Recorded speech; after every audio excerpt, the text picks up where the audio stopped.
আমি যে কি করবো, কোন দিকে যাবো? কোনো কোন কিনারা পাইতেছি না।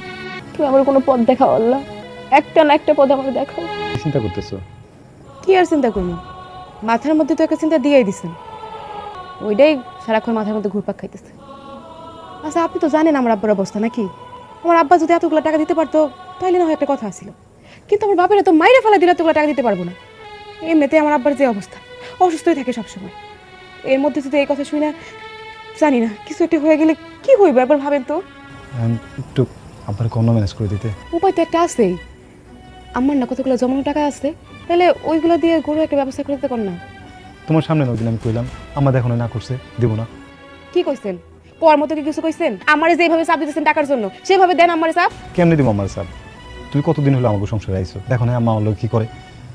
আমার কিছু কইতে গেলে আম্মা আমার মারতে, আমার মারলে কাটলে সমস্যা নাই, কি হইব?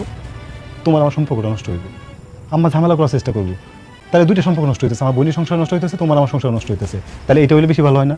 যদি আব্বা টাকাটা ম্যানেজ করে দিতে পারে, তাহলে তো তোমার আমার সম্পর্কটা টিকে গেল, আমার বোনের সম্পর্কটা টিকে গেল। আর আব্বারে তুমি একবার কইয়া দেখো, পারলে পারলো না হলো না, আমিও তো এই দিক দিয়ে চেষ্টা করতেছি, তাই না? সংসারটা বাঁচানোর লেগে এতটুকু করো। সংসারের কথা কইলেন, সংসার কি আর সংসারের মতো আছে? বিয়ার পর থেকেই তো যৌতুকের জিনিসপত্র টানতে টানতে আমার আব্বার অবস্থায় কাহিল হয়ে গেছে।